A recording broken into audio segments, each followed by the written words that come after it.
This is Tacoincidence, an unconventional masterclass where we learn secrets of breakthrough culture, brand experience, and human connection from the most brilliant leaders, all while we're on the search for the perfect taco. I met up with Kory Stevens on Taco Tuesday at Oteo in Provo, Utah. He's a powerhouse entrepreneur and a CEO with soul. He literally and figuratively bootstrapped his men's shoe and apparel company, and it's now a multi-million-dollar coveted brand called Taft. Forging deep connections with his customers and now celebrity investors has always been at the heart of what he does. I wanted to learn why he believes in the power of culture, brand experience, and human connection, what he does to create it, and how it's helped him thrive. All over tacos. It really doesn't get much better than this. You just absolutely can't go wrong with anything, as you know. I'm always like I'm like a 2 beef, 1 chicken. Oh, 2 beef, 1 chicken. You do the hanger. Dude, I love it. Or the and beef some tender. days the peppers are like really popping and hot, and I have to cool it on those. But some days they're like pretty mild. And so yeah, I usually go 2 beef because Tuesday's the free third taco. Exactly. So I go 2 beef, 1 chicken. So I eat the 2 beef first, finish off with the chicken. Because it's like spicy, The taco spicy, routine. sweet. I do have a routine here for sure. No, that's good. I do. I like the shredded green apple on the It's killer. It's so yeah, good. it's so good. I also love their cochinita pibil. I haven't even had it. Are you joking me? No, dude, I always just get 2 beef, 1 chicken. I've even heard the avocado is killer too. It's amazing. My wife It's gets probably one of avocado. them. Oh, she does. Yeah. But you've never had a bite. Because she likes it. Dude. She eats it. So what's going It's on? been busy. We're prepping for a big sneaker launch in April. And so like a whole new line. Sneakers? Yeah. It's scared, man. But I don't know if you saw, but in September we went down to California. Yeah. And we had like a weekend pop-up, one in Santa Monica and one in San Francisco. Yep. And dude, we had hundreds of people waiting in line at like 7 a.m. on a Saturday. And so that makes me feel a little bit better because being an online brand, I don't, you put on your shoes today, and I kind of got to see that and see your face and your excitement. But online, we don't get to see any of that. Yeah.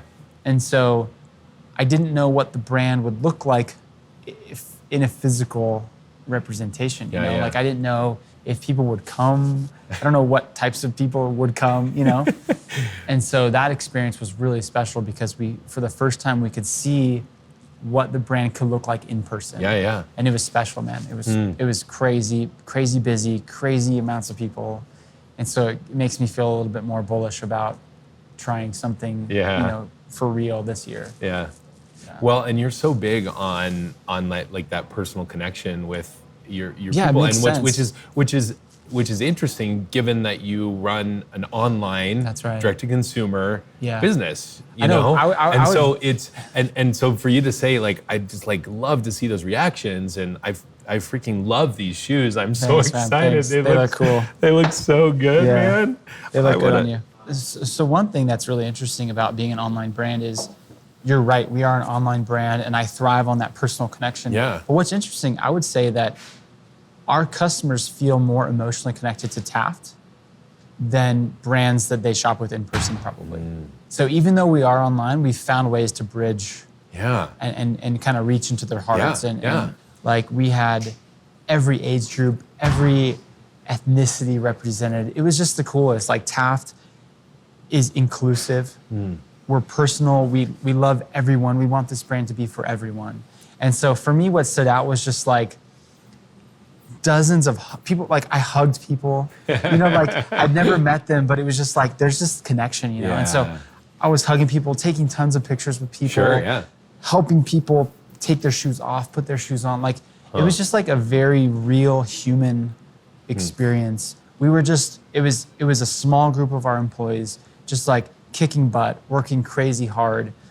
It was just, dude, it was powerful, man. Like for me, it was one of those moments where I was able to kind of step back and look at Taft and just like, we are doing something here. Like it's not the same as it was 3 years ago from our living room. We have reached people's hearts. We have, people have fallen in love with our product. And it was not transactional. Yeah. It was like people weren't there just to get shoes. It was like they were there to like to have a handshake and a hug and like interact and meet and take pictures and chit chat about their experience. And it was incredible. And it really made me, like there was this one point in San Francisco when it was a crazy day. I was tired.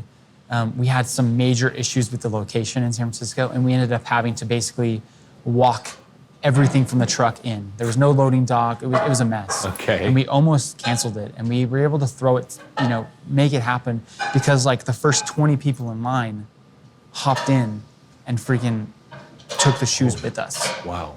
And that for me was like, Wow. I got a bit emotional thanking them because it was like, that's Taft. Like that's like our customers feel like they're a part of it. And so even though we're online, we have connected with people, and makes me excited for something else in fourth quarter because I love people are way more important than shoes, and it's the people that really matter. And so I'm excited to grow our opportunities to have more of those interactions. Wow. Incredible. I mean, it is you feel the power of what you're saying. I mean, it's tangible. I mean, you've created something that has made a difference in people's lives. And so how have you done this? Like how have you gone about this? It sounds silly to say because they're expensive, high quality shoes, but people have like emotionally connected. We have changed lives so through footwear. how have you done that? So I mean, we have involved our, I guess it would start with social media. Like we have an engagement level and a loyalty and an interaction. Like every one of those usernames, I know who they are. Like when people, like I literally know thousands of our customers. I know which shoes they have. I know their names. I know where they live. I know if they're married or single or going through a divorce. I follow them. And so it's just making that extra effort and calling them by name. Like we don't use the third person we. We use first person I. We are people. We're not trying to put on this air of being a huge business. We're not a huge business. We don't need to be super official and legit and have a certain way we speak. Like we are very casual and personal, and I think that people have really latched onto that. Like people appreciate that, and we write thousands of thank you notes. We just try and be personal, dude. Like I think in e-commerce and in retail in general, we forget that we're human, and there's a focus on money and there's a focus on net profits, which is obviously important. That's how we can continue to do what we do. Yeah. But for us, like we are human first. We are people trying to live our lives, and shoes can be a part of that. Like I feel, I treat people like family. I treat them like friends, and our shoes get to be a part of their lives in a very small way. But people wear shoes for the most important events in their whole life. Weddings, job interviews, doctors delivering babies, like they're all wearing shoes. And so, I do feel really grateful and honored to be a small part of their journeys. And so I think how we're able to do it is just being normal and human and personal, and eventually it's kind of caught on, Yeah, tell me a little bit about your thank you note policy and how you go about that. From the very beginning, and we used to have like a receipt or like a packing slip that we would put in there. And if it was to Phil, hey Phil, thanks for your order, Kory. And we would do that forever. Handwritten. Okay. And then when we launched shoes, we would do thank you notes. Okay. And so I remember Black Friday of 2016. Mm-hmm. We were at our old house, baby. Our first was like on my lap, and all night long, just stacks of, and I did say the same thing most of the time. It was like, hey, first name, thanks so much for your order. I hope you love the shoes, Kory. And I wrote that till my hand was gonna fall off. And so as we How many are we talking? We're talking like 500. 500 Yeah. in one day. Yeah. Okay. But how do you then scale? Like, how do you scale that level of customization and personalization? That's actually one of the, not critiques, but one of the question marks from everyone else is like, okay, you've done this to this point, Yeah. but how does it work when all of a sudden there's hundreds of orders a day? Yeah. And I still handle commenting and posting and DMing on Instagram. 100%. 99%. Wow. And so that's a big one to me.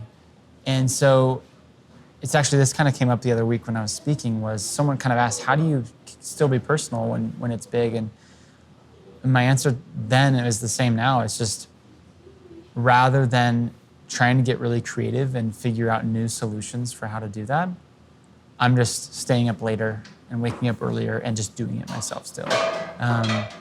I'm still in the just work hard and get it done mode. But I mean, I'm trying to help our customers to know, I'm trying to help our employees to know our customers as well as I do.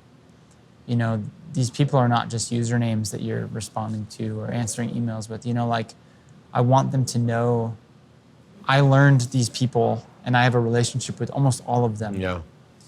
And I want everyone on our team to do that too, because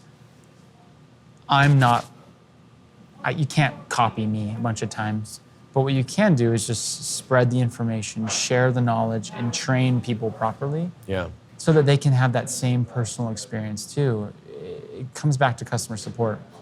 I tell our team this, the most important job at our company is the customer support team.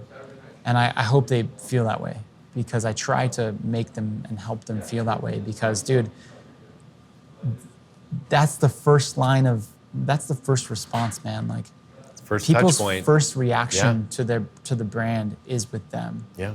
And so they need to know, and they need to know how to speak, and they know how to speak casually and humanly. And so we've spent a lot of time and effort on helping them to know how to talk the way we should talk to our customers. Not be robots, not be transactional, be thorough and personal and human. And so I don't know, it's a current issue that I'm trying to figure out. Yeah.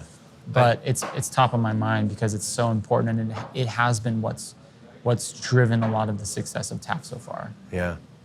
I love this concept and this idea that you talk about. I mean, I use those same things with my churro business.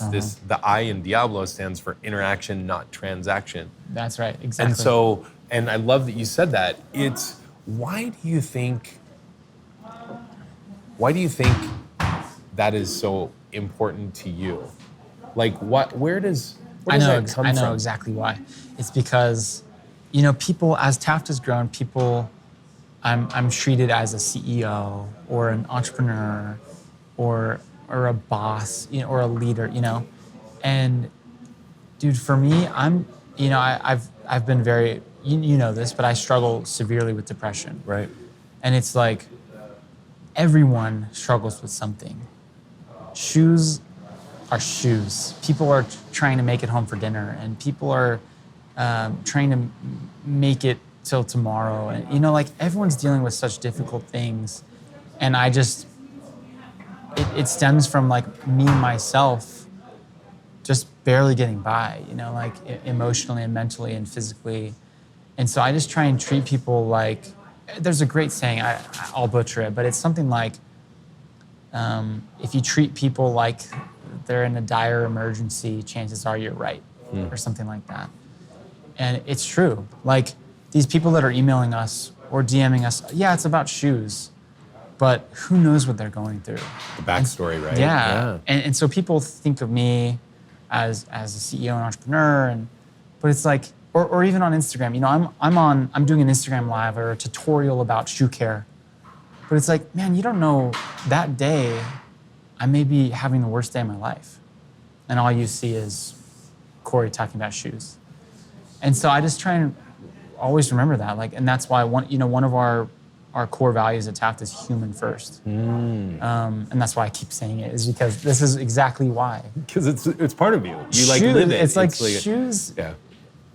Obviously shoes are important to me, but people are way more important than shoes.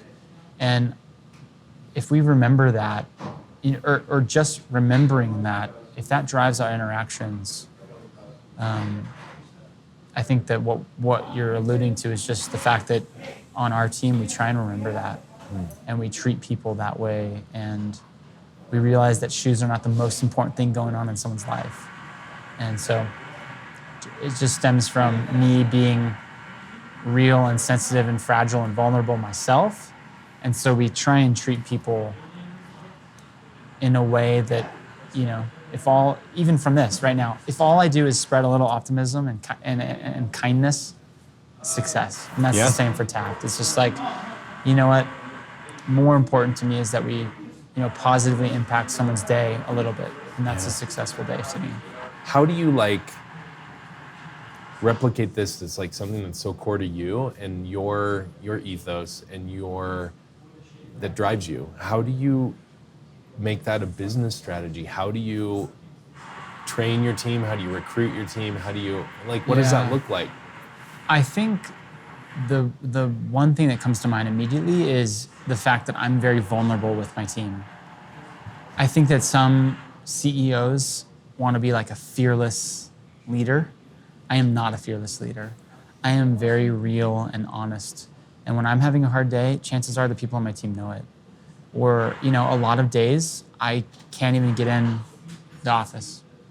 And I tell them why. And that's okay. It's for me being able to help each person that way. And the way I talk about our customers, the way I love them. I mean, none of us would have jobs without them, so I don't care how much they're complaining. I don't care how unreasonable they're being. Their emails and their interaction and their purchase is the whole reason why we're here. Keeping you alive, yeah. It's just like, who cares what they're saying? We need to get over it, and we need to be okay with it, because without them, we don't have jobs. But I would say when we have 100 employees or something, then it changes. But right now, I have daily interactions with every person on our team, and those interactions are driven by honest, transparent, real human communication. And I don't, people know I'm not a fearless, perfect leader, and I think that helps everyone else to feel a bit more real and interact with people more personally. I also wonder, one of the things that I admire about you is that vulnerability and personal nature of just how you lead and how you, not just how you lead your company, but how you are as a person. And you've incorporated that into your brand as well. Yeah. And you haven't been afraid of letting people into your life. And so, it doesn't surprise me to hear you say that when you met up with people in Santa Monica or San Francisco, they hug you and want to take their picture with you because this is personal for you. Yeah, I mean, this is my whole life, and so we have been very vocal about mental health awareness. And, I post videos of me on our Instagram. We have 480,000 followers. And so that's a million people. Yeah, it's as Taft grows, our influence and our opportunity to do good also increases. And so it's scary and very vulnerable, and I don't want people to just know me as that. But I think we have an amazing opportunity to raise some awareness and do some good on something that a lot of people kind of shy away from. Yeah. And so I view Taft, and the reason why I believe Taft has been somewhat successful so far is that I think that I have a great opportunity ahead of me to impact people's lives in a small way. I'm just a small business owner, but I think that people value, people see someone overcoming or trying to overcome, getting out of bed each day and trying its best and having some success and a cool company, and then being vocal and not shying away from talking about it. I think that's really powerful for people. And so Yeah, man, I'm trying. I think I believe that's why Taft is successful, so that we can do something more important than just sell shoes, and help people along the way a little bit. What is that? What is the legacy that Kory Stevens is leaving? I want every single person that has any interaction with Taft to understand that this is more than shoes. Shoes is the medium by which we can help people in a small way and encourage and spread optimism and kindness. And so, I don't know, man, it's really early to think about legacy or anything like that, but any interaction I have, my goal, my wife asked me, I just turned 30 a couple days ago, and my wife asked me, like, happy birthday. Thank you. My wife asked me, like, what do you want people to think of you? If you could choose. And for me, it was just kind. That's all I want to be. I think when I was younger, I was the hot shot, and I was cocky. And now, as I get older, I realize that life is just tough. And I think that if I can just be kind, that's success for me. If my legacy is just kindness, I'm stoked. That's success to me. So how does Taft fit into that then? I mean, if that's the ultimate, like, what you want to be remembered as, what role does Taft play? I think that Taft gives me more influence than I would have otherwise. I get an opportunity to do something like this because of Taft. If I wasn't doing Taft, I certainly wouldn't be here. I wouldn't be speaking. I wouldn't be on podcasts. That it allows me to amplify my message. And so how do you think that it's, I mean, you guys have had just absolutely stratospheric success over the past year. That's nice. And like the last couple of years, crazy growth. You just got funding from we raised $5 million last year. One of your heroes was tell me about this whole experience of all of this success that you've had. I mean, you found yourself running a shoe company, and now all of a sudden you're having this tremendous success. Tell me about the success, and then I want to hear what are the major things that you can attribute that success to. Like what are the handful of one or two things that you could nail down and say this is why we've been successful? That's a great question. So I'm gonna have 2 of these pepper things. Yep. I might regret that. I'm like the hotter the better for me. So really? I'm not good. Ow. All these are like the tortillas are really hot. Yeah, I'm going for it. Okay, do it. See, they're hot today. I'm glad I didn't do more. One of them fell out, and I'm glad it did. That just preps me to know what I should do on the tacos. So, number 56 on the Inc. 5000 list. Personally, I was... Which means, like, what percentage growth are you looking at? It was like... I know that's one of the things I measure. It was like 5,000. It was like 5,000% growth. I mean, do you sit back at home and sometimes think, wait a second, there's 3 zeros behind that 5. Like 5,000% growth. It's pretty cool. One of the biggest steps, maybe the biggest step. So we used to sell just socks. Did you know that? No-show socks. Uh-huh. Oh, yeah. So we did a Kickstarter for no-show socks. And we did that for about 1.5 years. Okay. And then, it was kind of clear to me that, like, if we want Taft to be huge, we can't just do no-show socks. Mm-hmm. So I started to think about what we could do. And it turns out that our Instagram account was full of shoe photos. Because I would go to Nordstrom Rack, buy a bunch of shoes, take cool pictures with our socks, and then return the shoes. And so, 90-day return policy, like no questions asked. So it was like, sure, I'll just buy a bunch, take photographs, and return them. We had hundreds of thousands of Instagram followers at that time who loved shoes. Most of them probably didn't even know we didn't sell shoes. They may have thought we were a shoe company. And so my wife and I were talking, and we kind of realized, like, man, if we want to do something other than just socks, shoes could be an option. Yeah.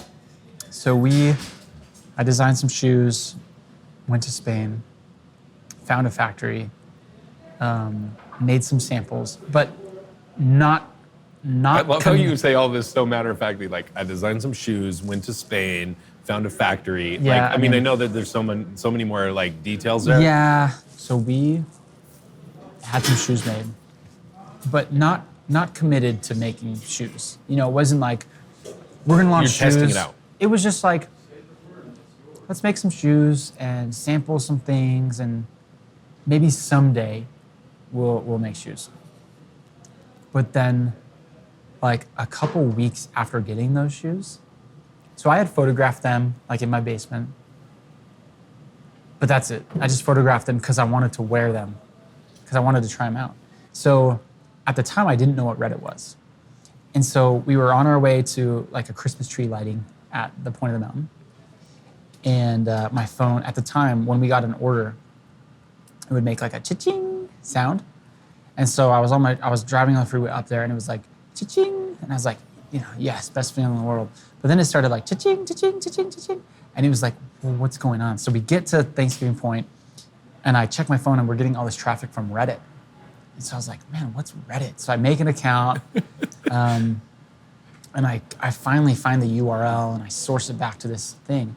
So someone had posted about our socks on a subreddit called Frugal Male Fashion, which is just like deals, you know, and it was a bunch of no-show socks for cheap because I had way too much inventory. And so I was just kind of trying to like fire sale a bunch of them. And so someone posted, this guy named BC Lee, that was his username. I'll never forget it. He posted, and it was clear that like, whoa, this is big. Like it was like cha-ching, cha-ching, cha-ching, cha-ching. By the time I got back to my car, like scrolling through the push notifications, it was just thousands of orders. And so I knew something was going on. And so we rushed back home, and I hop onto Reddit. I make an account, I hop on Reddit, and I just go through. At the time, there were probably 500 comments. And I go through and respond to every single one of them. Every single one. And I'm just like, hey, thank you. You know, BC Lee, thank you. Like, I'm having a really hard day. It's the holiday season. My baby's sick. You know, I don't know. I don't have a job. I don't know how I'm gonna, you know, like, I'm trying to start this sock company. It's going okay, but thank you for doing this. Like, it has a meaningful impact in my life. And I spend hours. You know, there's a picture of me on my floor, and there's a plate of food that was cold long ago, you know, because I was just at my laptop on my couch, baby across my lap asleep all night long, pretty much. And then I finally go to sleep, and I get a notification on Reddit that says like, it's like beep boop boop, I am a bot. Your post has been tagged on best of. Like when something makes best of, they notify the person. And so I got this notification, and I was like, at the time, I was brand new, dude. I didn't know what Reddit was. I didn't know what best of was, so I didn't know. But best of is a subreddit with millions and millions of subscribers. Oh. And so at that point, it went from like #1 on Frugal Male Fashion subreddit to like on the homepage of reddit.com. And then it was like, cha-ching, cha-ching, cha-ching, you know, all night long. So I have these pictures, you know, people are like stoked, like, oh my gosh, I'm so excited to support you. Like, that's so cool that this, and the best of post was like, Redditor posts deal about sock grab bag. Owner of sock company shows up to show his thanks. And that post, that goes to best of, and that's on the homepage. And so at that point, we had hundreds of thousands of people on our website an hour. Like I recorded video of my Shopify just because the traffic was so insane. And the revenue was just ticking up every second by 10, 20, $30. And so then I post, my comment is the most upvoted, so it's at the top. And so I add an edit to the post, and I'm like, hey guys, I also have these shoes I designed. Do you want to see them? You got it. This is like the first bite of the...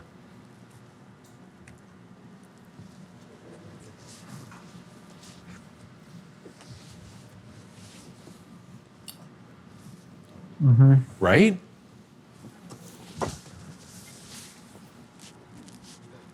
That's pretty amazing, right? Yeah. The creamy. It's one of the things creamy. I love though.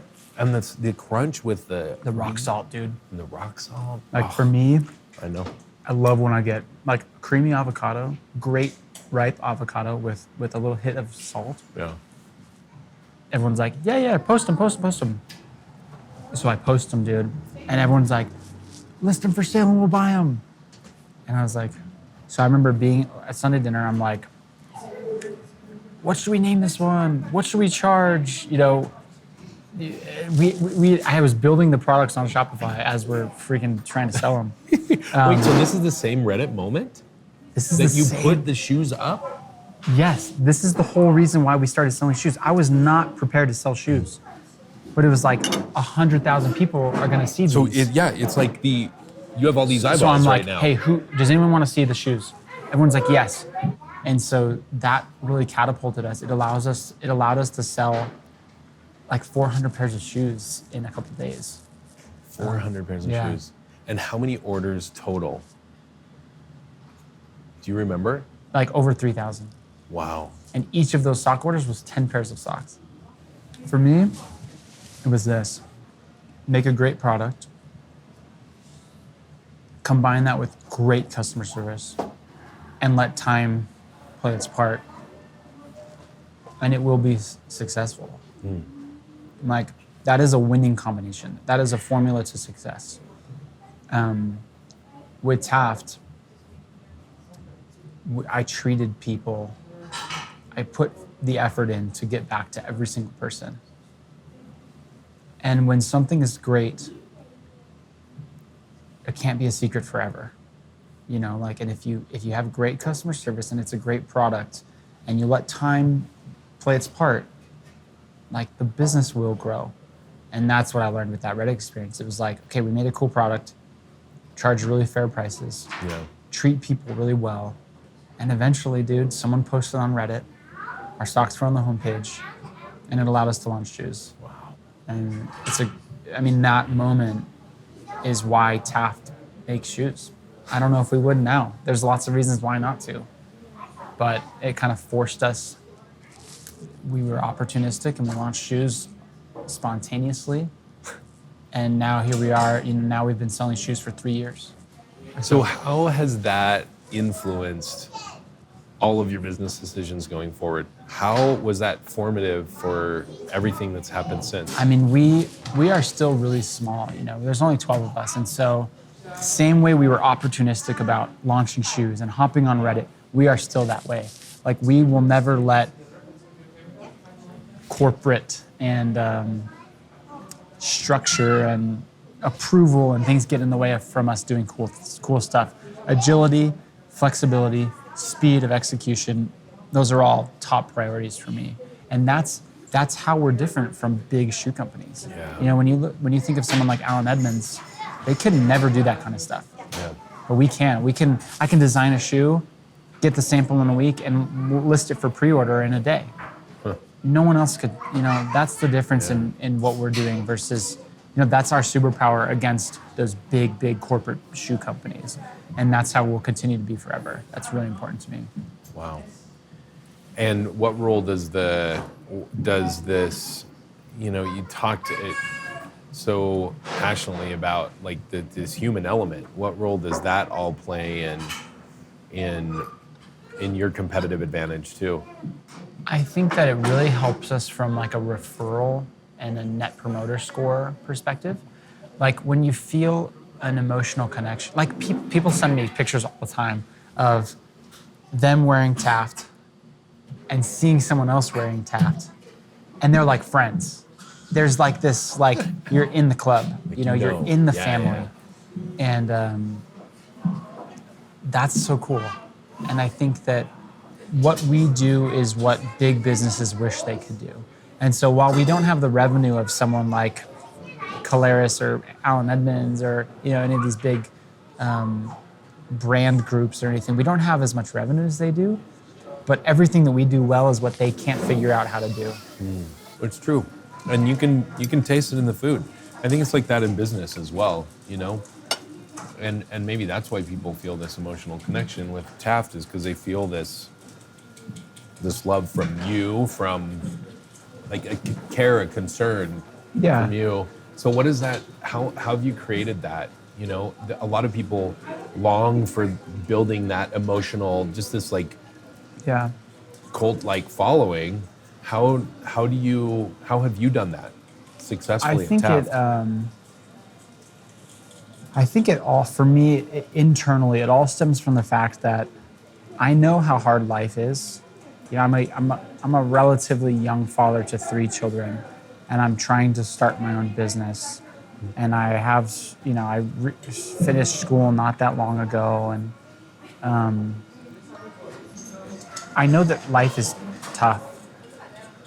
And people are deciding to spend their hard-earned money, as tough as life is, and all the responsibilities and stresses for people. They're choosing to spend about 300 of their dollars, hard-earned dollars, on our product. Like, at the root of it all, that's probably what it comes down to for me. Just remembering that, like, it is an honor and a privilege and a huge compliment that despite all the other things and all the other responsibilities and all the other duties that someone has with their money, they're saving up and they're choosing to spend some of it, a little sliver of it, with us. And so I take that's a huge compliment and not something that I take lightly. I always try to remember that as crazy as customers can be sometimes, it's a big deal that they're spending their money with us. And I think that we have a closeness with our customers that other companies just don't care to have. They're not as conscious They don't put the to those effort human, to it, personal things. Yeah, it's just like if you get a DM of someone asking about, like last night, I was answering DMs. Some guy DM'd us about a shoe that we didn't have in stock in his size. And rather than respond right away, because it could have been, hey man, sorry, that shoe's out of stock. Sign up for a back in stock note. It could have been that, you know? Instead of that, it was, I went to his page and I looked what his first name was. I got his first name. So it turned into, hey, Michael. And then I saw that he had recently graduated from college. And so it was, hey, Michael, first off, way more importantly, congrats on the graduation, man. Like, Wow. That's awesome. Yeah. Congratulations. Like, I recently graduated a handful of years ago, too. I know it's tough. That's rad, dude. Good job. And then it turns to shoes. And it's just that little extra step. It's not hard to do. It's just that most people don't do it. And so I think that it's just getting back to the basics of, like, human nature. It's like people want to, they want to seek happiness. They want to feel loved. They want to be loved. They want to be treated like a great person, you know? It's like, I'm not reinventing the equation here. It's just very human nature. It's just love and be loved. That's all people want. And so I think that, you know, especially as we're getting less and less connected in the personal way, but more and more connected in the device and connectedness and internet way, it doesn't change the nature of people in that they want to be loved and they want to be treated kindly. And when they spend money, they want it to be worth their money and they want to feel listened to and heard. And, you know, it's like, it's just the basics, man. And I think that we've done a good job of just sticking to that and being okay with where we are as a business. Yeah. So what advice would you have to like young entrepreneurs starting out, whether it's tacos or shoes or software or whatever it is? Yeah. What would be your advice to, based on your experience, to help them thrive? Like what can you do to help them thrive? I would say one is you have to find something you're actually passionate about, because this is way too hard. It's just going to be way harder than you ever imagined. So passion, you have to be something, Gotta find be something you're it's got- passionate about. Like shoes is fun and cool to me. Yeah. Software, I would struggle. Right. Tacos, I would struggle. But for shoes, like I can get behind that, dude. Like I get it. So when those late nights come and the lack of sleep and the babies wake you up at 4 a.m., you know, it's got to be something that you really care about. The second thing would be you need to serve the customer first. Like we do a really good job of including our customers in the decision making, getting their feedback. We react to feedback. We're not just like, up in our own world making decisions without input. Like we do lots of surveys. I don't know if you follow us on Instagram. I do tons of like polls and questions and dude, countless times I have texted I get an order. Like last week we had a customer that ordered like $1,300 worth of shoes. I saw his number. I freaking texted him from my personal number. Hey, Bradley, dude, thank you. That's crazy. This is Kory from Taft. Thank you. Like, that's probably illegal. I don't know. I'm sure I'm breaching some sort of like customer confidence, information privacy act, whatever. But like the customer, we are here to serve the customer. We are trying to develop and offer products that they want. That's the magic, man. That's why we're different. Because, dude, we made shoes and we weren't planning to make shoes, but it's because people wanted shoes. Who knows what's next? I don't know. But our people want a store in New York, and I'm trying to give them a store in New York. I feel a deep responsibility and duty to our customers to make the best product we can, sell it for the lowest, fairest price possible, and then treat them really, really well because they deserve it. What would be one thing, like actionable thing that you could suggest that they do as a leader in the next, today even, 24 hours? Like, what is there something that they could do now to just even dial it up just one notch? I got two things. Okay. Do you want to think about it for a second? Or I got it, man. Okay. As you said, I was like, I think I know. Go. One, really hone in on the unboxing experience. If you have a product that you ship, or whatever your unboxing experience is, whether it's opening an email or whatever it is, like I think that a lot of times that's kind of an afterthought for people. It's like, oh well, we don't need to think about the box. It's a brown cardboard box. But the unboxing experience is the first. It's the first magical moment.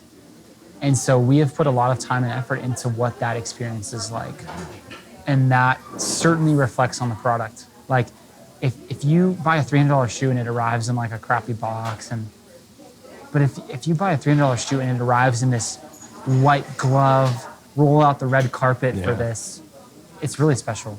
The second thing I would say is whatever the first touch point is, whether it's a welcome to our email list email or a top of the funnel ad campaign, whatever that first impression is, tweak it to be a little bit more personal. Our first touch point is a letter from me to our customers or to our email subscriber. It's a letter from Kory about what we're doing here and why we're doing it.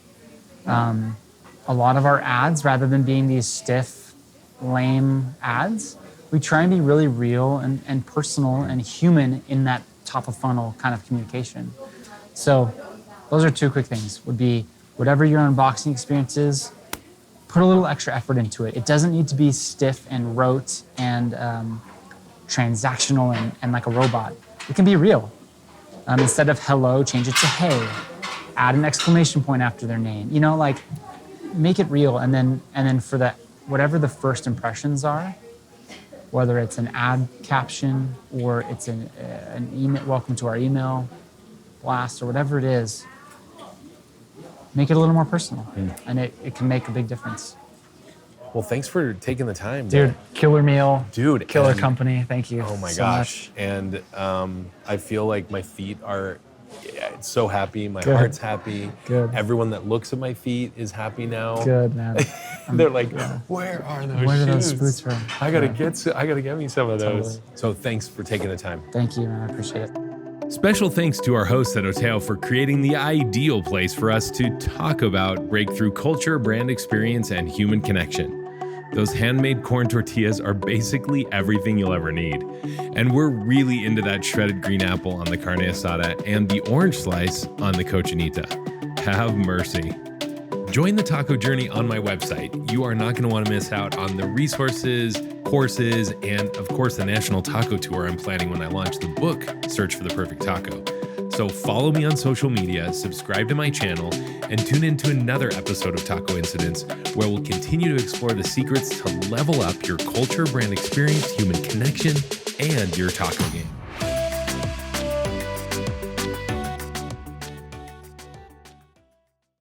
Okay, just throwing this in here. El pilon. You know what's really shocking and surprising? This avocado. It's avocado and a couple of beets and like the cheese that Yeah, I have 2 friends that are not vegetarian, and they come and they get the avocado over all the other ones too. So it's killer too. And it's beautiful. It looks like this work of art because it has all the colorful beets and stuff. Yeah, you just can't go wrong. Have you had their Saturday brunch? No.